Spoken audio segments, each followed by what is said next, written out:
കൊല്ലൂർ മൂകാംബിക ക്ഷേത്രം, കുടജാദ്രി, മുരുടേശ്വർ, ഉടുപ്പി ശ്രീകൃഷ്ണ ക്ഷേത്രം, പറശ്ശിനിക്കടവ് മുത്തപ്പൻ.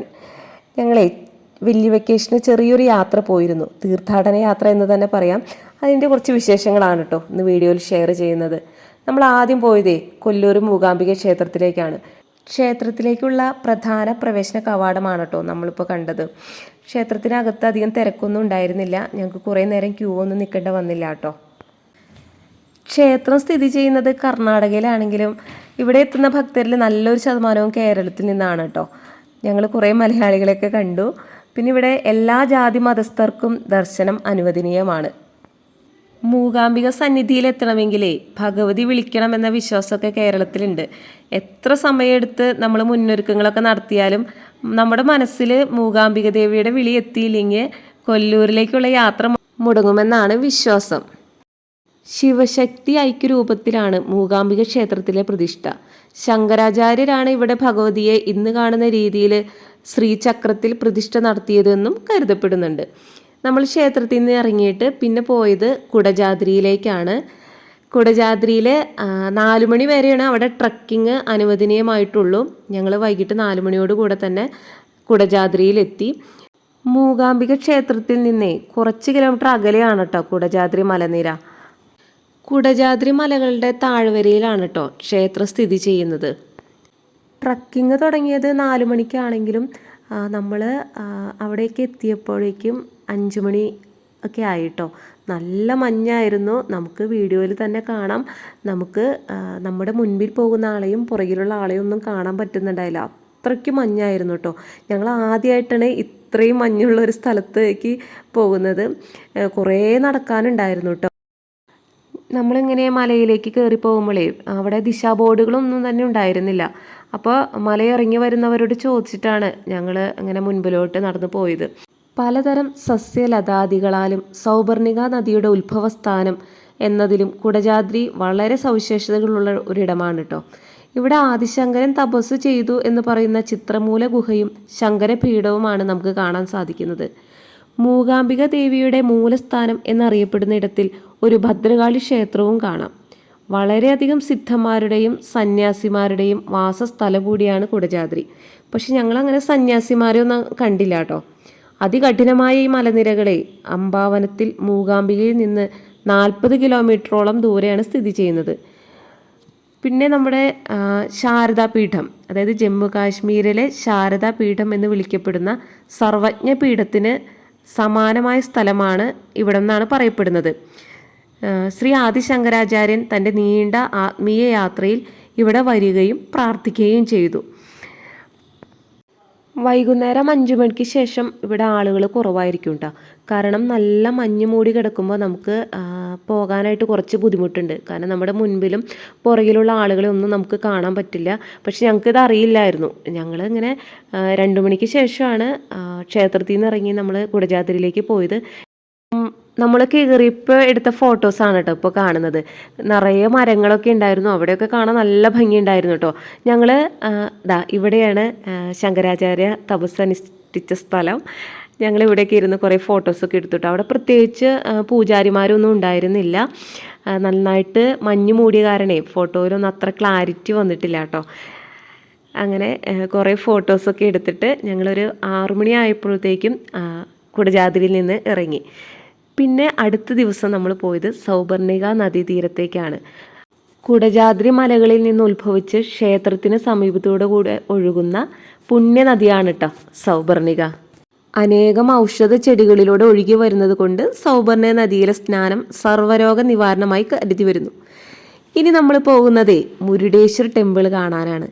വളരെ മനോഹരമായ കാഴ്ചയായിരുന്നു കേട്ടോ മുരുടേശ്വർ ടെമ്പിൾ. ആകാശത്തോളം ഉയർന്നു നിൽക്കുന്ന ശിവപ്രതിമയും അതിന് ചുറ്റി നിൽക്കുന്ന അറബിക്കടലും ചേരുന്ന കാഴ്ച അതിമനോഹരമാണ്. 123 അടി ഉയരമുള്ള ശിവപ്രതിമയാണ് കേട്ടോ ഇവിടുത്തെ ഏറ്റവും വലിയ പ്രത്യേകത. ലോകത്തിലെ തന്നെ ഏറ്റവും വലിയ 2ാമത്തെ പ്രതിമയെന്നാണ് ഈ ശിവപ്രതിമ അറിയപ്പെടുന്നത്. ഉത്തര കർണാടകയിലെ ഭട്കൽ താലൂക്കിലാണ് മുരുടേശ്വർ ക്ഷേത്രം സ്ഥിതി ചെയ്യുന്നത്. 249 അടി ഉയരത്തിലുള്ള രാജഗോപുരമാണ് ഇവിടുത്തെ മറ്റൊരു പ്രത്യേകത. ഈ രാജഗോപുരത്തിൻ്റെ ഏറ്റവും മുകളിൽ നിന്നുള്ള കാഴ്ച അതിഗംഭീരമാണ് കേട്ടോ. ഏഷ്യയിൽ തന്നെ ഏറ്റവും വലിയ രാജഗോപുരമായിട്ടാണ് ഇത് കണക്കാക്കപ്പെടുന്നത്. 20 നിലകളിലായി നിറയെ കൊത്തുപണികളോട് കൂടിയാണ് കേട്ടോ. ഇത് നമുക്കിത് കാണാൻ പറ്റും. ഈ ഫോട്ടോയിൽ പുറകിൽ കാണുന്നതാണ് ആ ഒരു രാജഗോപുരം. മുരുടേശ്വരി സന്ദർശനേ പൂർത്തിയാകണമെങ്കിൽ രാജഗോപുരത്തിൽ കയറുക തന്നെ വേണം കേട്ടോ. 10 രൂപയ്ക്ക് താഴെ നിന്നും 18ാം നില വരെ അവർ നമ്മളെ ലിഫ്റ്റിൽ കൊണ്ടുപോകും. അവിടെ നിന്ന് നോക്കുമ്പോൾ മുരുടേശ്വരൻ്റെയും കടലിൻ്റെയും ശിവപ്രതിമയുടെയും ഒക്കെ സൗന്ദര്യം നമുക്ക് നന്നായിട്ട് ആസ്വദിക്കാം. പിന്നെ ഇവിടുത്തെ ബീച്ചാണ് മറ്റൊരു ആകർഷണം. ഈ ബീച്ചിലെ കുറേയിടത്തായിട്ട് ഒട്ടും താഴ്ചയില്ല കേട്ടോ. നമുക്ക് നന്നായിട്ട് കളിക്കാനും കുളിക്കാനൊക്കെ പറ്റും. കുട്ടികൾക്കൊക്കെ വളരെ ഇഷ്ടമായി. അവർ ഈ കിടന്ന് കളിക്കുന്ന സ്ഥലത്തൊക്കെ ഒട്ടും പേടിക്കാനുള്ള കാര്യമൊന്നും ഇല്ല കേട്ടോ. അപ്പോൾ കുറേ പേര് അവിടെയൊക്കെ ഇങ്ങനെ കളിക്കും കുളിക്കുകയൊക്കെ ചെയ്യുന്നുണ്ടായിരുന്നു. നമുക്കത് വീഡിയോ എടുക്കാൻ പരിമിതിയായതുകൊണ്ട് ഈ ബീച്ചിലെ ബോട്ടിംഗ് സൗകര്യമൊക്കെ ഉണ്ട്. പക്ഷെ ഞങ്ങൾ ബോട്ടിങ്ങിനൊന്നും പോയില്ല. നല്ല ഉച്ച നേരമായിരുന്നു. നല്ല വെയിലായതുകൊണ്ട് അവിടെ കുറേ നേരം നമുക്ക് നിൽക്കാൻ പറ്റിയില്ല. പക്ഷെ കുട്ടികളൊക്കെ നല്ല വാശി പിടിച്ച് അവർക്ക് ബീച്ചിൽ കളിക്കണം എന്ന് പറഞ്ഞു. അങ്ങനെ ഞങ്ങൾ കുറച്ച് നേരം കുട്ടികൾക്ക് വേണ്ടി അവിടെ സ്പെൻഡ് ചെയ്തു കേട്ടോ. പിന്നെ നമുക്കവിടെ ഷോപ്പിംഗ് ഒക്കെ ചെയ്യാനായിട്ട് കുറച്ചധികം കടകളൊക്കെ ഉണ്ട്.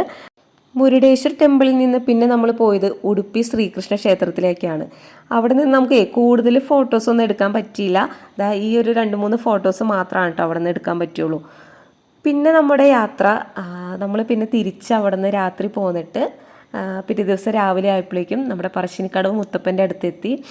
വളരെ മനോഹരമായ കാഴ്ചയാണല്ലേ നമ്മളിപ്പോൾ വീഡിയോയിൽ കാണുന്നത്. ജാതി മത ഭേദമന്യേ എല്ലാവർക്കും തേടിയെത്താവുന്ന തിരുസന്നിധിയാണല്ലേ നമ്മുടെ പറശ്ശിനിക്കടവ് മുത്തപ്പൻ. വടക്കൻ മലബാറിലാണ് പറശ്ശിനിക്കടവ് ക്ഷേത്രം സ്ഥിതി ചെയ്യുന്നത്. കണ്ണൂരിലെ വളപട്ടണം പുഴയുടെ തീരത്താണ് കേട്ടോ ഈ ക്ഷേത്രമുള്ളത്. അപ്പോൾ നമ്മൾ ക്ഷേത്ര ദർശനം കഴിഞ്ഞിട്ട് ബോട്ടിങ്ങിനായിട്ട് ഇറങ്ങി. അപ്പോൾ അതിലെ ചില ഫോട്ടോസൊക്കെയാണ് ഇപ്പോൾ കാണുന്നത്. ഈ ക്ഷേത്രത്തിലെ ശൈവ വൈഷ്ണവ സങ്കല്പങ്ങളിലായിട്ടുള്ള പരമബ്രഹ്മ സ്വരൂപനായിട്ടുള്ള മുത്തപ്പനെയാണ് കേട്ടോ ആരാധിക്കുന്നത്. പിന്നെ ഭൈരവമൂർത്തിയായും പറശ്ശിനിക്കടവ് മുത്തപ്പനെ കണക്കാക്കാറുണ്ട്. ഈ ഭൈരവമൂർത്തിയുടെ വാഹനേ നായയാണ്. അതുകൊണ്ട് തന്നെ പറശ്ശിനിക്കടവ് ക്ഷേത്രത്തിനകത്തും പുറത്തുമായിട്ട് ഒട്ടേറെ നായകൾ നമുക്ക് കാണാം കേട്ടോ. വർഷത്തിൽ എല്ലാ ദിവസവും തെയ്യക്കോലം അനുഷ്ഠിക്കുന്ന ഇടമാണ് കേട്ടോ ഈ മുത്തപ്പൻ ക്ഷേത്രം. ശൈവ വൈഷ്ണവ ഭാവങ്ങളെയുള്ള 2 തെയ്യരൂപങ്ങൾ മുത്തപ്പനെ പ്രതിനിധാനം ചെയ്യുന്നു. ചന്ദ്രക്കല കിരീടം വെച്ച പരമശിവനെയും മത്സ്യരൂപ കിരീടം വെച്ച മഹാവിഷ്ണുവിനെയും. അങ്ങനെയാണ് ഐതിഹ്യം. ഈ 2 തെയ്യങ്ങളെയും വെള്ളാട്ടവും തിരുവപ്പനെയും എന്നാണ് പറയപ്പെടുന്നത്. നമ്മൾ പിന്നെ പറശ്ശിനിക്കടവിൽ പ്രസാദമൊക്കെ കഴിച്ചു കേട്ടോ. നല്ല പാൽ ചായയും ഉണക്കപ്പയറും തേങ്ങാക്കൊത്തും കൂടിയിട്ടുള്ള പ്രസാദവുമാണ് നമുക്ക് ഇവിടെ നിന്ന് കിട്ടിയത്. ഇവിടെ 3 നേരവും അന്നദാനം ഉണ്ടെന്നാണ് കേട്ടോ കേട്ടത്. നമുക്ക് ഈ ഫോട്ടോസിലൊക്കെ പുറകിലായിട്ട് കാണാം നായകളൊക്കെ ഇരിക്കുന്നത് കാണുന്നുണ്ട് കേട്ടോ. പിന്നെ നമ്മൾ പറശ്ശിനിക്കടവ് മുത്തപ്പനെ കണ്ടിട്ട് നമ്മൾ പിന്നെ കുട്ടികളുടെ സന്തോഷത്തിന് വേണ്ടി കോഴിക്കോട് ലുലു മാളിലും കൂടെ കയറി കേട്ടോ. അപ്പോൾ കുട്ടികൾക്ക് ക്ഷേത്രങ്ങളിൽ മാത്രമാണല്ലോ നമ്മൾ പോയത്. അപ്പോൾ അവർക്കൊന്ന് കളിക്കാനും പാർക്കിലൊക്കെ കയറണം എന്ന് പറഞ്ഞ് വാശി പിടിച്ചപ്പോൾ ഞങ്ങൾ വരുന്ന വഴി കോഴിക്കോട് ലുലു മാളിലും കൂടെ കയറി. അപ്പോൾ അവിടെ ആ പാർക്കിൽ കുറച്ച് നേരമൊക്കെ കളിച്ച് നമ്മൾ തൃശ്ശൂരാണ് കേട്ടോ. അപ്പോൾ ആ ഒരു യാത്രയിൽ നമുക്ക് ഏറ്റവും എളുപ്പം കോഴിക്കോട് ലുലു മാളിൽ കയറുന്നതാണല്ലോ. ബേക്കൽ കോട്ടയിൽ കയറണം എന്നായിരുന്നു ആദ്യം വിചാരിച്ചത്. പക്ഷെ നമുക്ക് അതിനുള്ള ടൈം കിട്ടിയില്ല. കഴിഞ്ഞ വിഷുവിൻ്റെ സമയത്താണ് കേട്ടോ നമ്മൾ ഈ ഒരു ട്രിപ്പ് പോയത്. അപ്പോൾ കോഴിക്കോട് ലുലു മാളിലൊക്കെ കയറി ഞങ്ങളങ്ങനെ സന്തോഷത്തോടെ വീട്ടിലേക്ക് തിരിച്ചു. വളരെ സന്തോഷം നിറഞ്ഞൊരു യാത്രയായിരുന്നു. നമ്മൾ ഒട്ടും പ്രതീക്ഷിക്കാത്ത നേരത്താണ് ഞങ്ങൾ ഈ ഒരു യാത്ര പോയത്. അപ്പോൾ എല്ലാവർക്കും നന്ദി, നമസ്കാരം.